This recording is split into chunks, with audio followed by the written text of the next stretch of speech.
start? Yeah. Welcome. Thanks for coming. A little bit about this program tonight. Several years ago, I put together a seminar for a couple of the OLLI groups, Sage and Forum, and I gave 6 lectures on a subject I titled Buried Treasures, and one of them was about Texas. So Ruth Sunil asked me if I would put one of them on, and I said yes, and so I picked Buried Treasures, and I hope you like it. I'll tell you up front that I believe the majority of what I'm going to tell you are just really interesting legends. But I will tell you up front that I think at least 2 of them are true. And I'll tell you when we get there why I think that. So let's get started. And we're going to start with the Jim Bowie silver mine. This is up in San Saba. If you don't mind, I'll sit down and make it a little easier. This is up in San Saba. It had a couple names, a Lost Bowie mine. The Spaniards called it Los Amagres. Amagres means it's an ore, an iron ore, a hematite or an ochre. And typically, if you find that kind of an iron ore, you might have silver associated with it. So the Spaniards named the wine Los Amagres. Here's a little timeline about how this thing started. The Spaniards in San Antonio decided they wanted to put a mission out in West Texas for the Apaches. And so they sent an expedition out there in 1753 to find the site for the mission. The Apaches were their guides, and they looked around, and while they were out there, these Apaches showed the Spaniard where a silver mine was. Of course, that's at least as interesting to the Spaniards as a mission might be. So a couple years later, this guy named Miranda Forrest led another expedition out to the mine, and he's the one who named it Los Amagres.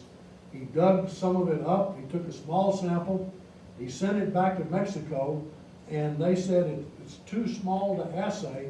Send 30 mules worth of the ore, and we'll tell you if your mine's any good or not. Well, that didn't happen. But at any rate, a year later, they did build a presidio, a fort, and a mission out on the San Saba River.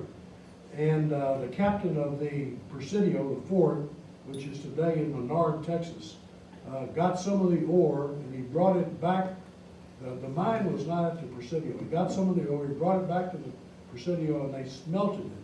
And that's important later in the story because the slag from that smelting that took place here shows up.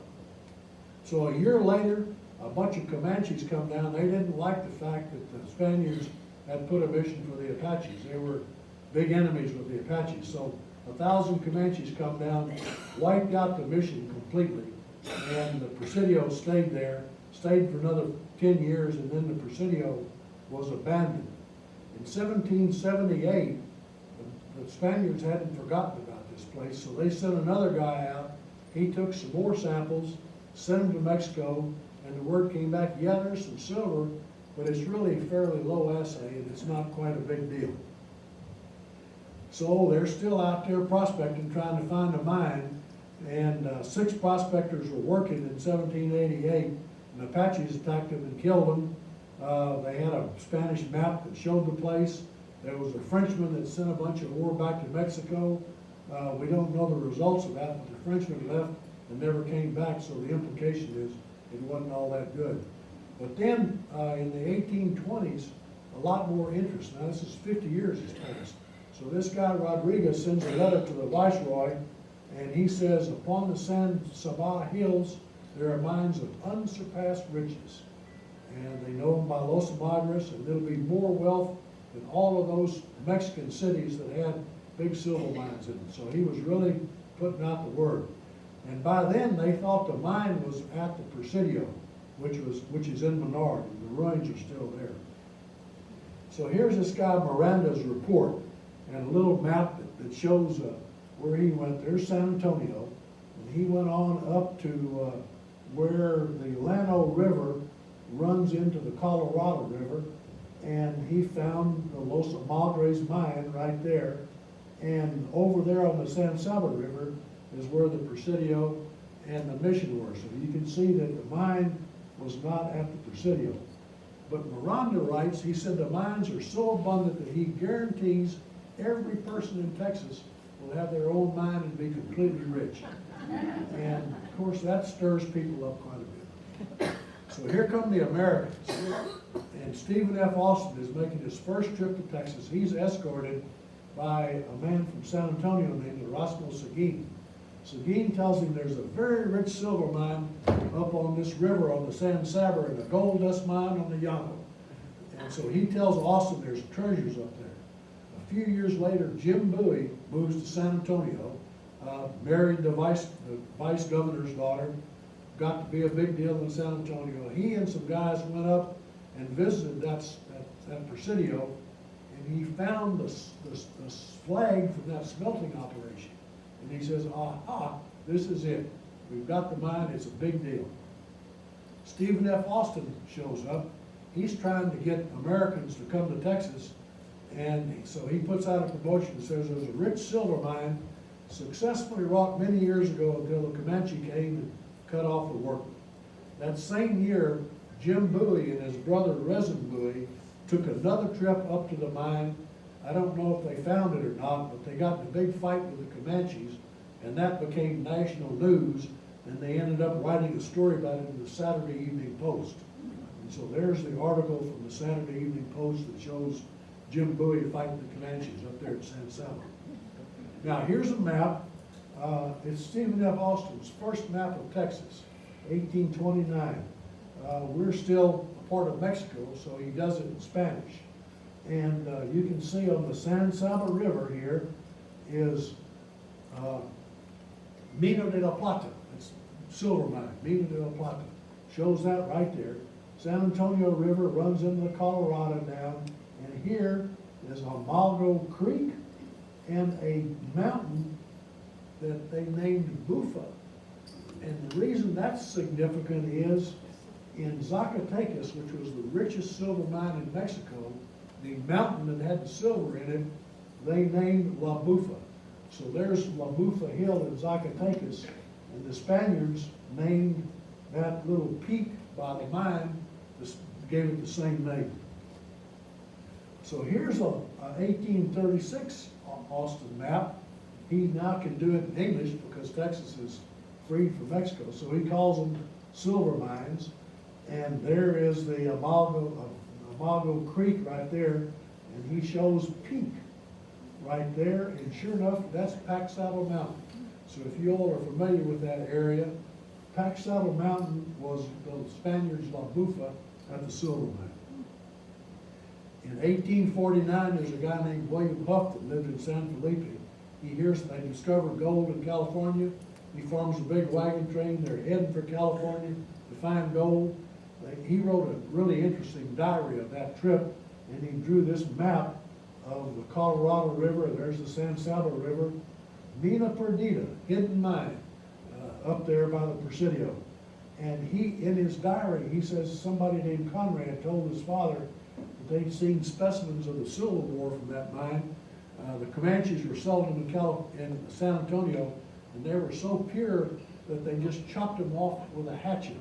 Chopped the silver off with a hatchet. So people are really excited about this mine. It died out, and in 1907, the most famous Texas historian probably that ever was, a guy named Herbert Bolton, he followed Miranda's route, and he found where Los Amalgres was.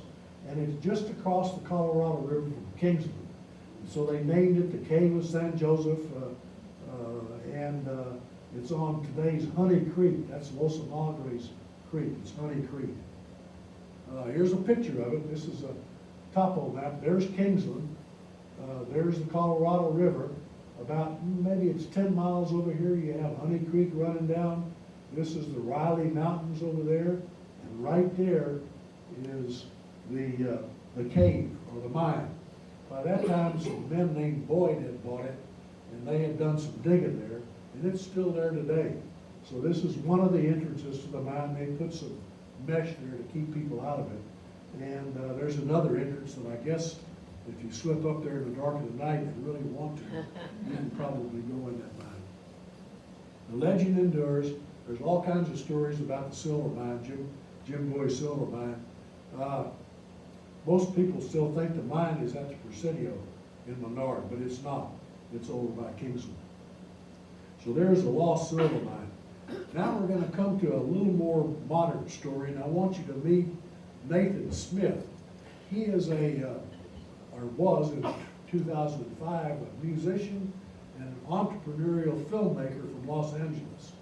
And he watched a TV show named National Treasure, and it was about finding treasures. And he got interested. He said, I'm going to make some movies about finding treasure and make money selling movies about finding treasure. So he went to a bookstore and he bought this book, Lost Treasures of American History. And it has a number of chapters in it about different lost treasures. One of the chapters is titled The Mystery of Barkentine Creek. Now, Barkentine Creek is down by Refugio and Copano Bay, for those of you that are familiar. I'll show you a map in a minute. And the story is, in 1822, some Spaniards, a fleet of ships that brought gold and silver to Texas, they went into Copano Bay because there's a port there. A hurricane hit them, damaged the ship. They sailed the ship up a creek, and the ship got stranded and everybody died. And the Comanches found it. And it had 8 jars full of gold, which the Comanches took, but they didn't get very far because the Carrancalas caught them and killed them all and took the gold and buried it. And so the gold, the legend says, is lost. And the timbers from the ship got used to build a ranch house, so there's nothing left. Well, old Nathan Smith says, I'm going to do something about that. Well, this legend is still there. It's been around for a century in Refugio County. It's bereft of facts because there were no silver fleets past 1790, and nobody ever brought any gold to Texas, and there's no record of a wreck, so it's a legend, but it's an interesting one. So Nathan Smith says, guess what? I'm going to rent a laptop, and I'm going to get on Google Earth, and I'm going to check it out down there, which he did. And he saw the wreck on Google Earth down in Barkentine Creek, and he says, I know there's a wreck there. He calls the Texas Historical Commission, tells them about it. They kind of give him the, I don't think so deal. And he says, I'm going to Texas and hunt for the buried treasure. He went up there, he found it, he said. He came back 3 different years and checked out the treasure that he had found. The property is on a huge O'Connor ranch down there. And Smith says that land is navigable land. It's not private land. Anybody owns it, and I'm claiming ownership of the shipwreck based on this law of fines or some legal technicality that lets you do that. So Smith files a lawsuit in federal court claiming ownership of that wreck. He found some experts that says it's worth $3 million. Well, the state of Texas is not about to let somebody come and take a treasure ship.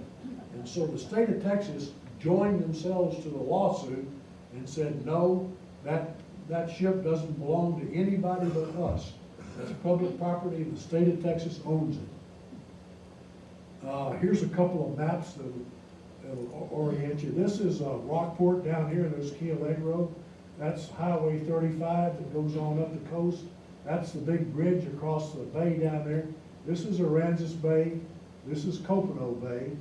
And right there on Copano Bay, there's a little peninsula that sticks out that was the first port in Texas called the Port of Copano.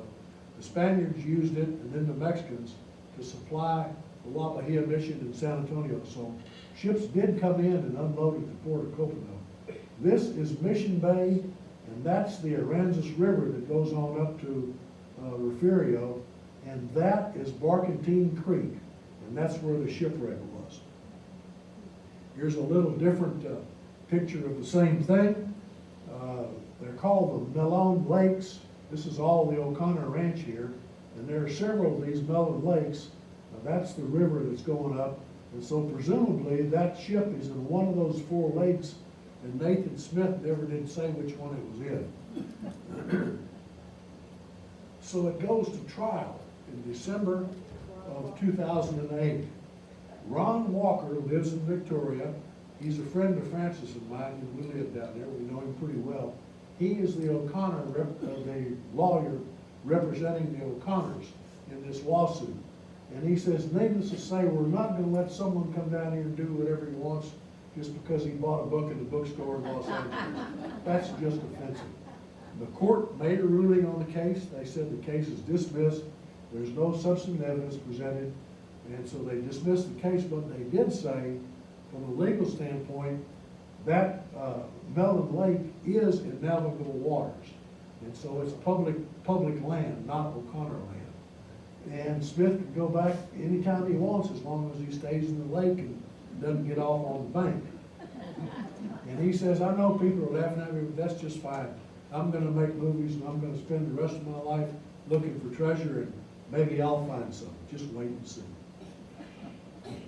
So that's the Barkentine Creek story. Here's one that I think is real. I believe there's a treasure here. It's called the Lost Singer Treasure of Padre Island. I'll tell you about it in a minute. It's a man named John Singer went down and he found a fortune in Spanish silver, buried it in a big sand dune, left, a hurricane hit, knocked the sand dune down, and it's lost. So let me back up just a minute and give you a little history, and then we'll do the rest of the story. There were 3 shipwrecks on Padre Island in 1554. They were carrying a bunch of silver from Mexico going back to Spain. They got caught in a big windstorm in April 1554. It blew 3 ships up on Padre Island. And most of the passengers survived for a while. They got on shore, they said, man, we have no idea where we are. We're in big trouble. We know Mexico's that way, so our only hope is we have to start walking to Mexico.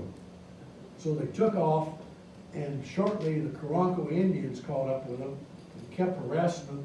And finally they said, well, it looks like they want our clothes. So they dropped their clothes for the Carancoas and just kept marching for Mexico. Well, that wasn't all the Carancoas wanted. So the Carancoas ended up killing nearly every one of those passengers who were walking down. 2 of them survived. One of them was a priest, and the other one was a guy who went back in a boat and advised the authorities about this shipwreck. So the authorities are going to try to get the silver back. So they send an operation up there. They send divers down. They recovered about half of the silver from those 3 ships, and half of it remained. The half that remained, we have the ship's manifest, and we know how much they found. So we know that about 50,000 pounds of silver, mostly coins, some bullion, was left in those 3 shipwrecks on Padre Island. And the story was written by the priest who survived, and he published this book, and it's a very detailed book. It tells this whole story. I just got through summarizing for you. Now, in 1759, the King of Spain did a land grant of the entire Padre Island to the grandfather of Jose Bali. Jose was a Spanish priest, and so he inherited the land. So Padre Bali, think Padre Island, Padre Bali owns the entire island. And he established a ranch which became a little town about halfway down the island, and he was ranching the island and making money. He died in 1829, and the northern half of the island went to a cousin of his, and the rest of the island went to some heirs of Padre. So time passed. In 1938, a law grad from Harvard bought title to the southern half of Padre Island from these heirs. And some more time passed, and in 1993, there are now 500 descendants of Padre Bali, and they sued because they said that law grad promised them the mineral rights when they bought the land. And so they sued for the mineral rights. It went to trial.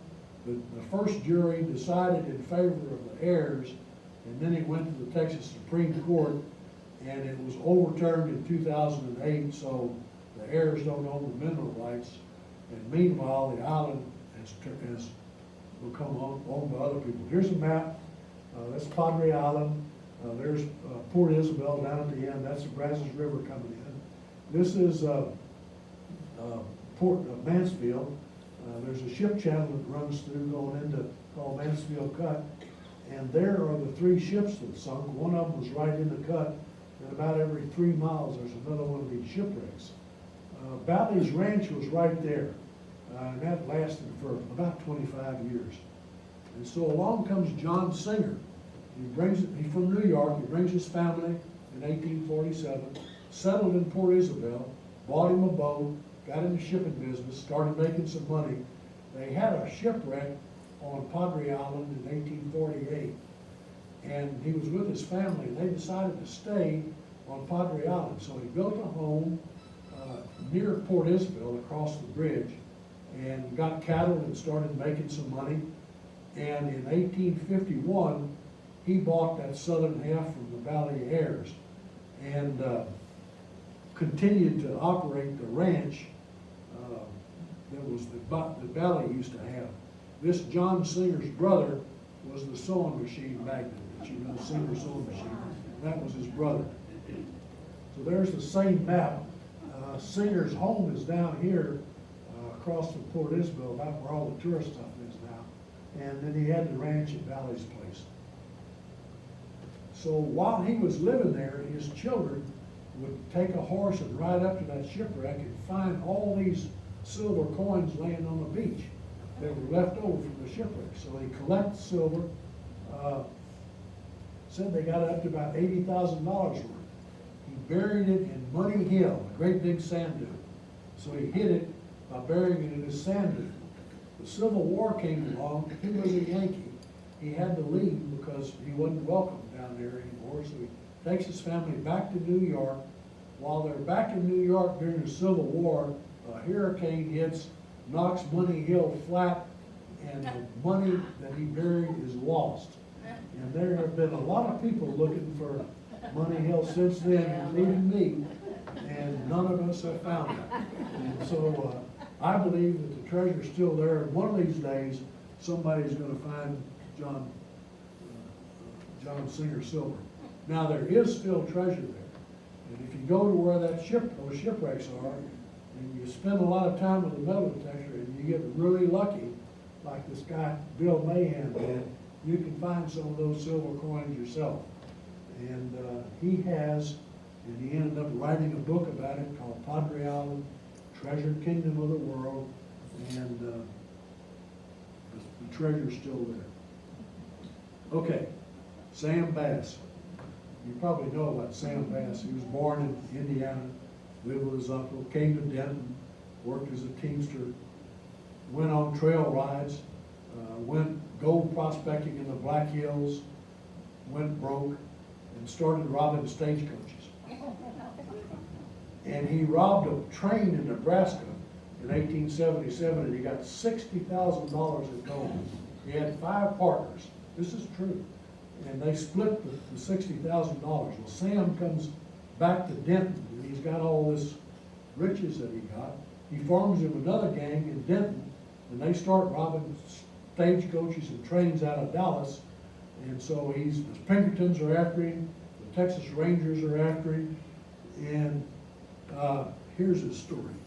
And welcome to Lost Treasures of the Old West.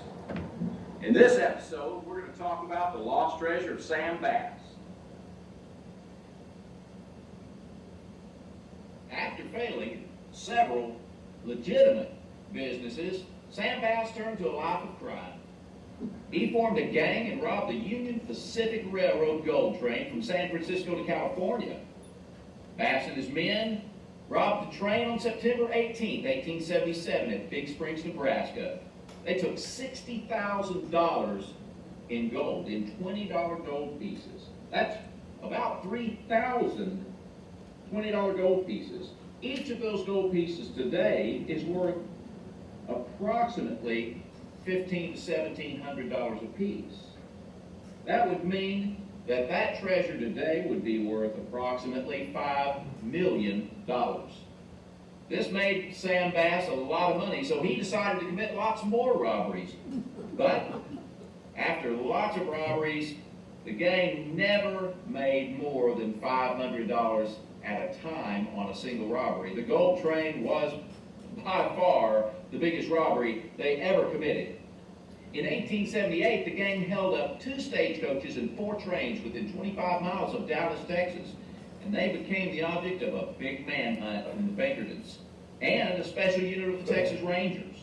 Bass managed to elude the Texas Rangers and the Pinkertons until one of his men, Jim Murphy, turned informant. Jim Murphy, one of Bass's gang members, had a very ailing father who was taken into custody by local law officials. The law officials made sure that Murphy got the message, and Murphy gave them some information. Well, Sam Bass and his gang went to Round Rock, Texas. They were looking at the Williamson County Bank. On July 19, 1878, there was a confrontation with them between a deputy William County Sheriff named A.W. Grimes. When Grimes approached them and requested they surrender their sidearms, he was abruptly shot and killed. As Bass attempted to flee, there were several Texas Rangers at hand, and they shot Bass. He made it away from the scene, but he was found later in a pasture by a group of railroad workers who quickly summoned the authorities. He was taken into custody, but the next day, after he was found, he died on July 21st, 1878, his 27th birthday. Now, a lot of Sam Bass's treasure has not been found. It's rumored buried somewhere around Denton, Texas. There's also rumors that he buried some around Springtown, Texas, and that some of it may very well be hidden in Round Rock, Texas, where Sam Bass is buried. Most of the gold that Sam Bass stole from the Union Pacific Railroad has never been accounted for. So what did he do with it? He buried it, of course. He had to. What else would he do with it? But we don't know where it was. Some people think it's in a hollow tree. It's right near this road intersection right here. That's a real sign. Some people think it's in Longhorn Caverns up there. There's a Sam Bass entrance to Longhorn Caverns right there. Some people think it's up at Pack Saddle Mountain. Some think it's in Denton. Who knows?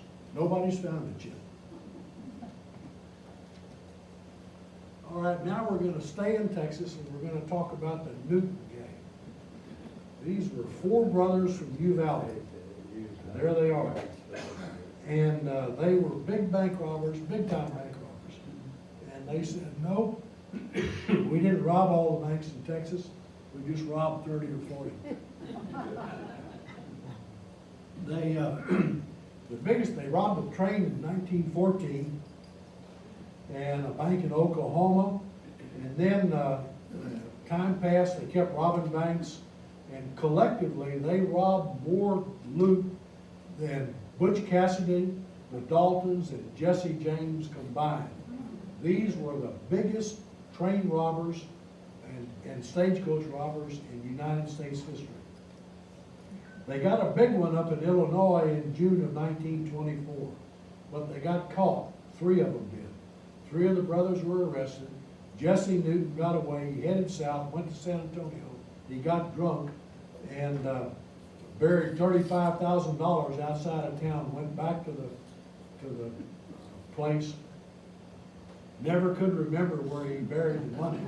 Woke up the next morning and couldn't remember except the Fredericksburg Road. So somewhere on the Fredericksburg Road, he buried it. The money's never been found. In 1968, Doc Newton attempted to rob a bank in Rowena. He didn't succeed, and they never put him in jail. They said, that old man robbed so many banks, we're just going to let him off. And so they let him off, and his brother Willis was suspected of robbing a bank in Bracketville in 1975. So these guys were pretty interesting. My first guest is a gentleman who's one of the Newton brothers. Would you welcome Joe Newton? Joe?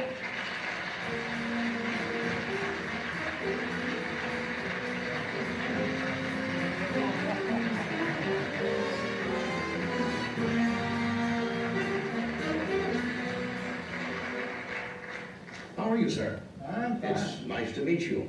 Nice to meet you. I think that people thought I was really joking and this was kind of a put-on or something. That we were gonna have About this. nothing put on at all.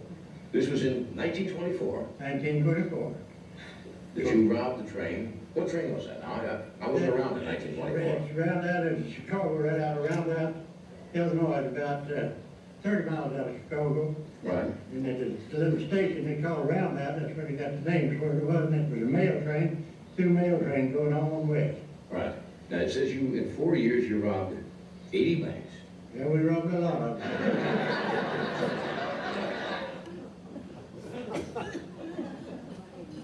Only in Texas. Okay, here's another favorite one of mine. In 1835, there's the siege of Bear, where the people in Gonzales are coming down and they're gonna take San Antonio, and they get in a fight with the Mexicans who were there, and at the end of that fight, 6 or 8 Mexican cannons got pushed in the river. Confirmed by eyewitnesses, confirmed by artillery inventories, this 8 cannons disappeared on the night of December the 10th, 1835. And I think they were pushed into the river. The story was the barrels were filled with gold by the locals, people in San Antonio, to keep the Texans from getting the gold. Time passed. Sam Maverick, who owned some property there, talked about his neighbor Concepcion Charlie, who was there at the time and saw it, and told Sam all about pushing these cannons in the river.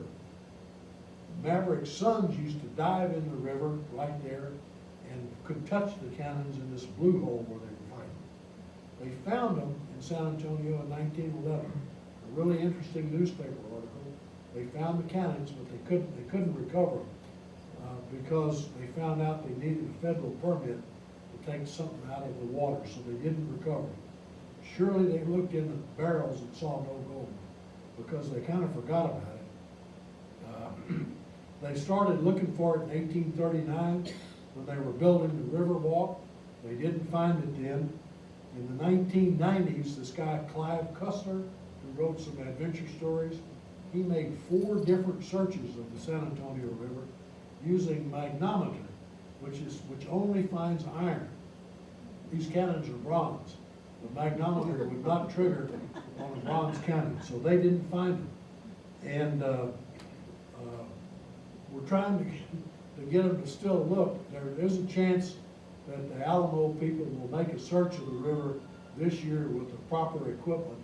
And I hope they do, because I think they'll find those cannons if they do. There's a letter from a Presidio commander in 1835. He says he saw all the artillery at the entrance to the wall that was abandoned. There's Sam Maverick's letter about Madame Charlie, a truthful old Mexican, said she saw run as many as 5 on wheels into the river. Here's the newspaper articles from the San Antonio Light that talk about that. These cannons are real. They don't have any gold in them, but they're there. And here's where they are. There's the Alamo. That's the San Antonio River Walk. That's the Hyatt Regency Hotel. And those 8 cannons are right there, about 15 feet under a bunch of sand and gravel behind the Hyatt Regency. And if they ever do that search, Francis and I are going to be in the Hyatt Regency on his back room, and I'm going to be watching them dig those things out. Okay, there are other treasures in Texas. This is out of El Paso. Franklin Mountains are just outside of El Paso. And the story is that when Juan de Anate was leading the group back to New Mexico, he hid 9 donkey loads of jewels and a bunch of gold and silver in some mine up here in the Franklin Mountains in El Paso. They estimate it's worth $2 billion today. And they say that if you, this mission is in Juarez, which used to be El Paso. And it's lined up such that if on a certain date, the shadow of this mission points directly to where the mine is up in the Franklin Mountains. It's a good legend. Nobody's found the treasure, and it probably isn't there. Okay, here's another one that gets a little closer to Austin. This is at the very end of the Texas Revolution, right after San Jacinto. There was a Mexican German who was in the Mexican army named Holzinger, and he was in charge of the Mexican army that had been left at Matagorda. And so San Jacinto happens, Mexico has lost, and Holzinger gets ordered to put the treasure chest, or the pay chest, the army pay chest, he had it, it's true. He had a chest full of money to pay the soldiers, and he had a big cannon in Matagorda. They said, put it on a raft and head down towards south, and we'll get it back to Mexico. Well, he put it on a raft, but he didn't go to Mexico. He ended up surrendering to the Texans. The Texans got the cannon from him, and it went to Austin, and to this day, we don't know what happened to that money chest, but it was on the raft, and Holzinger ended up going back, and he had a big mansion in Mexico City, so there's some speculation that he came back and picked up the gold, but we don't know. Here's where they marched up. He was at Matagorda, and they went up after that. They were supposed to go to Matagorda, instead he didn't. Holzinger lived until 1864 in a big ranch. Now, the cannon ended up in Austin. And in 1842, the Mexican army came back to Texas. They took San Antonio. We here in Austin thought they were coming here and taking us too. So we set up some cannons to try to defend Austin when the Mexicans came. And this cannon that was in the river was set up at the Capitol grounds, which is right there, just up from, it's about 8th Street and maybe Lavaca. That's where the Capitol was. It ended up here. It ended up used in the Civil War. We've got a whole history of the Holzinger cannon, but we don't know what happened to the pay chest. We don't know if it's fell in the river of Colorado, or whether Holzinger stole it. We just don't know. But anyway, maybe it's in Austin. Who knows? That's another unknown one. Another story. This is from 1899. There's a guy named Charles Beeler.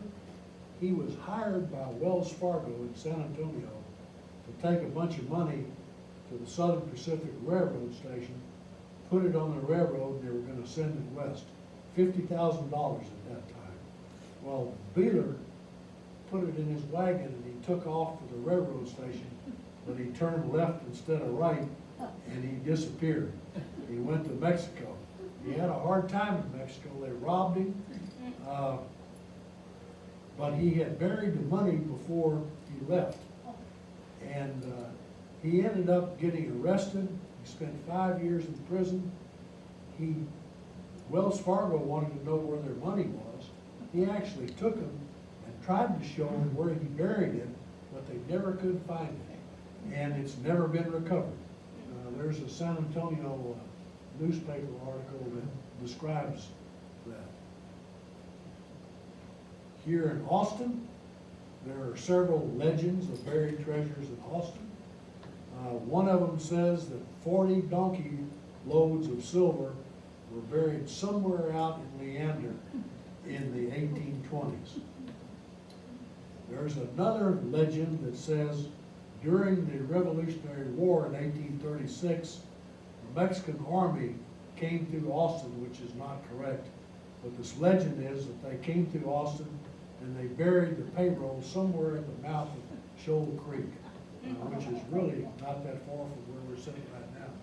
So maybe we can all go over and look around Shoal Creek a little bit. There's another Shoal Creek story that some Confederate gold, $80,000 worth, got buried somewhere on Shoal Creek in 1865. So there's, some treasure right here near us. I have to tell you about another hunt that took place in 2017. Bob Jenkins, can you see this? I can. So this is out of the San Saba River, and it's on the ranch of a friend of Bob's. And you can see that there's a cave up there. See that cave? Well, we were out there and we decided that that cave had to have the silver in it. It just had to be. Well, you can see it's up there. It's really hard to get to. There's Bob. That gives you some scale of what we were looking at. The cave is way up there. Again, it's hard to get to. We knew that there was silver in that cave, and we were not going to be satisfied until we found it.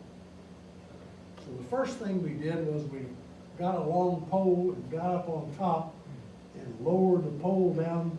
I tied an iPhone on the end of the pole, and we took it down and took some pictures from outside of the cave. They were not good pictures. And you know, we didn't see any silver in that cave, but I started looking and there were drawings all over the inside of that cave. And I've shown you what they look like to me. And so now we're thinking, my goodness, not only might there be silver, but this is the western or the easternmost painted cave in Texas. This is a big deal. And we're gonna have to figure out what's in there. So we concocted a long aluminum pole with a little sidebar up here. And we put that camera on that sidebar. We ran a rope all the way to the top. Bob got down at the bottom and guided the pole. I was up on top. I pulled the rope up to the right level, and we moved the camera over to the cave, and we took a picture. Shucks. There was no paint in there, and we couldn't see any silver either. And if for those of you who know what that Rorschach test is, where you have spilled ink, I'm guilty. I read interesting paintings all over the inside, and they're not there. There could be silver back up underneath there. There's a bunch of bones laying around from, there was an owl that lived in that cave, and he kept finding squirrels and other things, and rabbits, and he'd carry them up and ate them up there. There might be silver back up underneath there. We never did go in the cave and look, so maybe the silver's there. There's the latest silver test. Let's see, let me go one more. I got one more I want to do.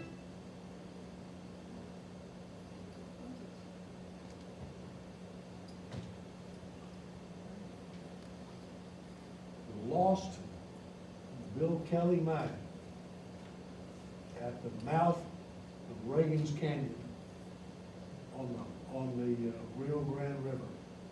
I want a hand to go up for who owns that mine. Kay Brumley owns the lost Bill Kelly mine.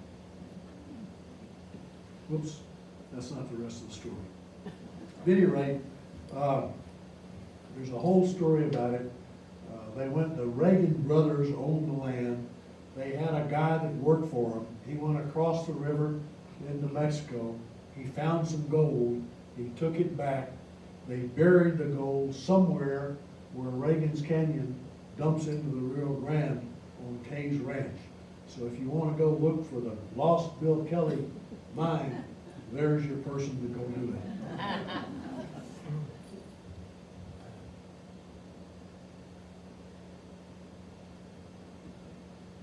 And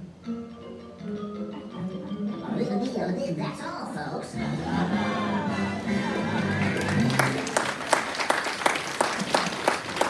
so go find some gold. You can walk all over and look and feel free.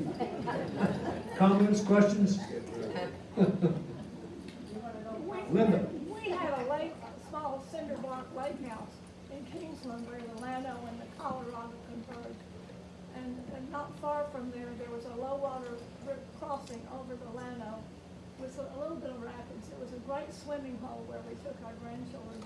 And there were always people out there singing, "Hope springs eternal." They were still looking for something. Hope does spring eternal. Just really wasn't a question. It was a comment about a place on the Llano River that has a nice place where you can swim in, and people are still going there looking for gold in the back. So, I grew up in Houston, but my family had homes on the water. And when I was a kid, my father said that the pirate Jean Lafitte had undoubtedly buried gold or silver there. And so, of course, seeking fame and fortune at an early age, I was off to look, but I never found it. And regrettably, neither did he. So I wondered what you think about the pirate Jean Lafitte. And oh, well, there it is. Thank you. There's a story. They say they found a silver bar. There's been a lot of interest in the story. They used a metal detector. They did a bunch of dredging. They haven't found anything. So will the treasure ever be found? Quién sabe, amigo. It's remarkable that they thought they could bury treasure in sand and find it again. No, I believe that John Silver story is true. There's enough backing it to convince me. And I know that the source of the silver is there. There's no question about that. So they could have easily found that silver, and the story is they buried it. Who knows? It's really a big place when you go down there and you've got a metal detector and you're going back through 3 miles of sand dunes and there's nothing but sand everywhere. And all of a sudden, if you think you're gonna find a chest full of silver, it's like a needle in a haystack. Okay, here's Stuart. So, you've gone through all these lost treasures. Have any of the, quote, lost treasures ever been found, so they're no longer in your? Could you repeat the question, please? Yeah, the question was, has any of these lost treasures ever been found? And the answer is yes in one case, and that's the same silver that John Singer found. Because some of that treasure has been found, without question. But I am not aware of any other buried treasure in Texas that's ever been found. Thank you. Thank you.